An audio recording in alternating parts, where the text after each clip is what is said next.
So we move from quadratics to polynomials. Basically, polynomial, we've been working with these since freshman year. It's an expression that's got constants and variables and exponents linked by addition, subtraction, multiplication, and division. We're going to look at everything today except for the division. We'll do that tomorrow. And one of the things that's true is that all the exponents have got to be whole numbers. So basically 0, 1, 2, 3, 4 counting numbers, but no negative exponents. So here's an example of a polynomial here. This again is a polynomial even though it's got multiple variables. This is not a polynomial because if we remember, anytime you have a variable in the denominator that has typically an exponent of -1 power. So because of that, that's not a polynomial. The degree of a polynomial is the monomial term, or the singular term with the largest total exponent value.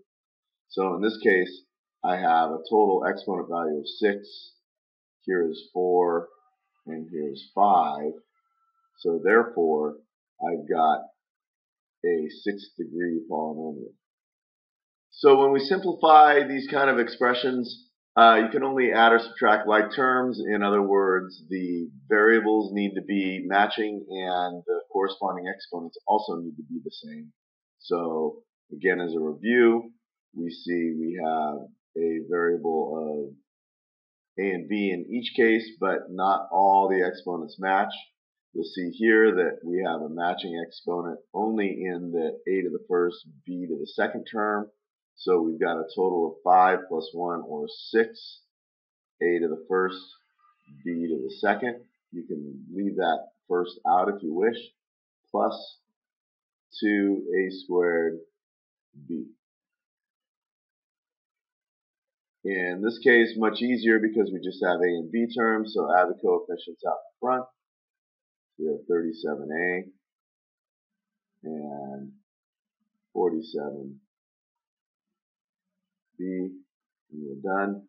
In this case, again, look for matching setups, and here I have an x to the first, y to the third, and nowhere else do I have that, nor do I have just a y cubed by itself, nor do I have an x cubed y, so this is already simplified.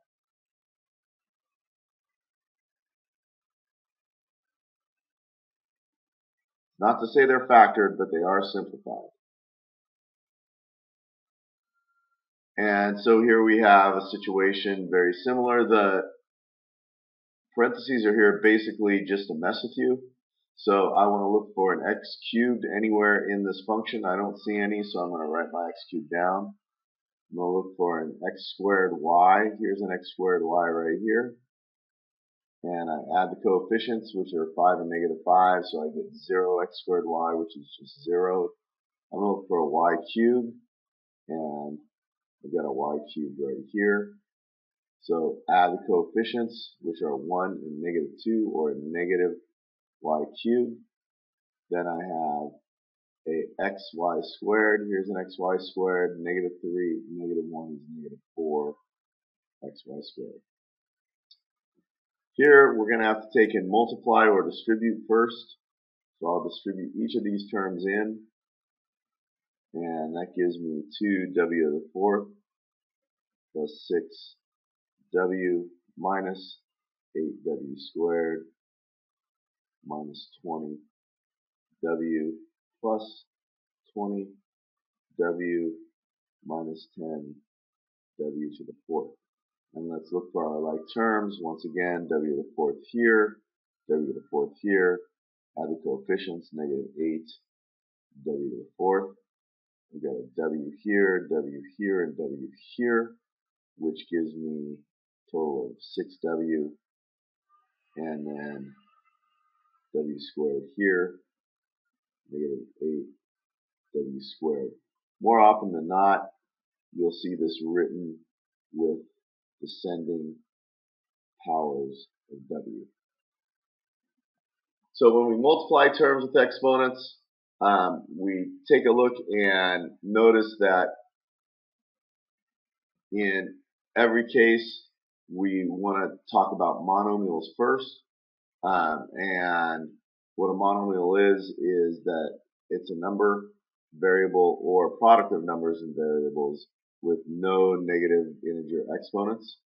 A constant is just a monomial that is a number of and by itself with no variables. So these guys are all monomials. We can see their terms with constants, multiplications of variables, and whole number exponents. This 12 is a constant in the denominator, not a variable in the denominator, so that's why that's a monomial. Here we've got a negative exponent, therefore not a monomial. M in the denominator, which would really mean m to the negative 1 power if we remember from algebra 1. Right? And this is a binomial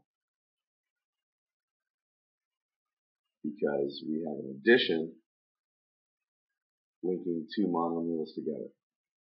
So when we take and multiply two terms together like 4 and 8, we know we get 32.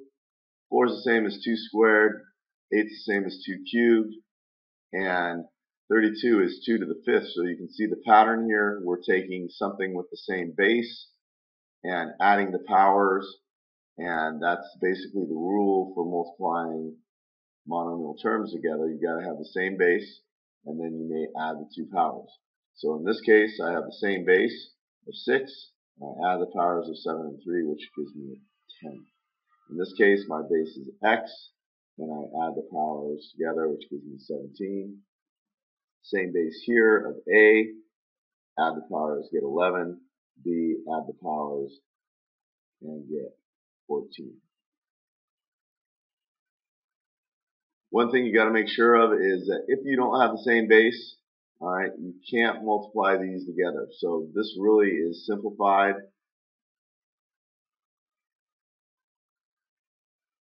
The only thing you could really do is expand that, so that would be like 8 times 9 or 72.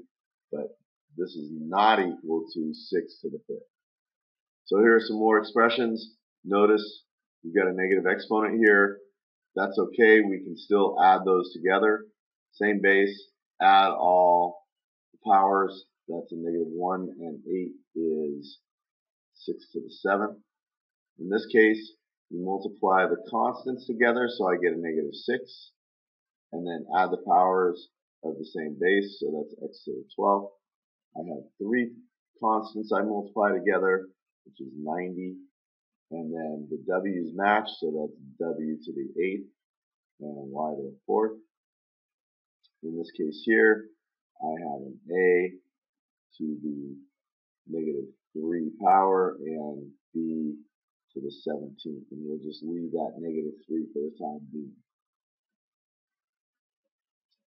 When we have a power raised to a power, you'll notice here, we've done an example for you. We've got basically 2 cubed, which is 2 to the 3rd times 2 to the 3rd, and we know we have the same base, so we add the powers and get 2 to the 6th, which is the same as multiplying a power. So when you have a power of a power, you keep the same base and you multiply the powers, as stated in this rule here.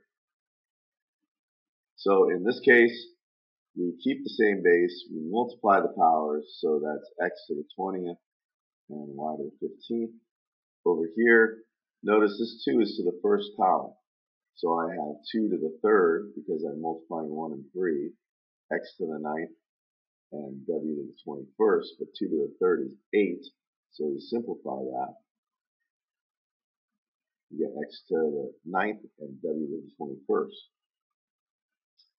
In this case, we are going to do the same principle again. We have 3 to the 3rd, a to the 6th, c to the 12th. That term is going to be multiplied by a to the 42nd and c to the negative 6th. Cleaning this up, that's a 27 because that's 3 cubed, a to the 6th, c to the 12th. That's going to be multiplied by a to the 42nd, c to the negative 6th, and multiply the coefficients together. This has a coefficient of 1, so that's 27. Take the a, add the powers, that's 48, and c, add the powers, that's 6. In this case, 4 stays on the outside, it's not being squared. terms inside that parentheses get multiplied by 2, so that's 6 and 14. 2 is to the 4th power, and then I have x to the 4th, y to the 12th. Let's clean things up a little bit. That's 4, x to the 6th, y to the 14th. 2 to the 4th power is 16, x to the 4th, y to the 12th. I take the 4 multiplied by the 16 and get a 64. X to the 6th multiplied by x to the 4th, get x to the 10th. And the y to the 14th and y to the 12th give me y to the 26th. So now we have a combination of powers of powers and adding. Make sure when you go power of power, you multiply the powers. Then when you add, you have to have like terms.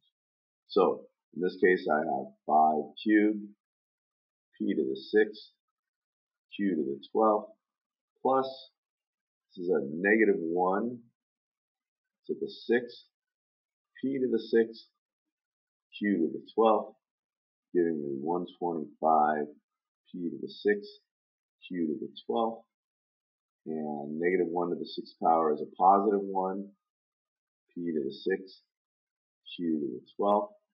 And you'll notice in this case I have a coefficient of 1 in front of p to the 6th, q to the 12th.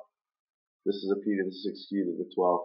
I have like terms, so that's 126 p to the 6th, q to the 12th. Likewise over here, I have 2 to the 4th, a to the 8th, b to the 12th, minus 3 squared, a to the 8th, b to the 12th. In this case, that's 16, a to the 8th, b to the 12th, minus 9, a to the 8th, b to the 12th, giving me a total of 7, a to the 8th, b to the 12th.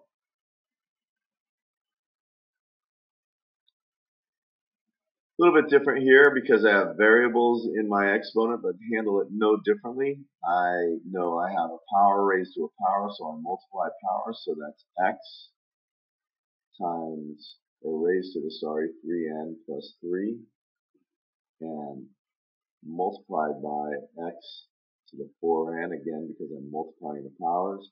Now I keep the same base and add my powers, so the powers I have to only add like terms, that's 7n plus 3. That's basically all we've got for you. Make sure you do your connect add, and we'll chat tomorrow.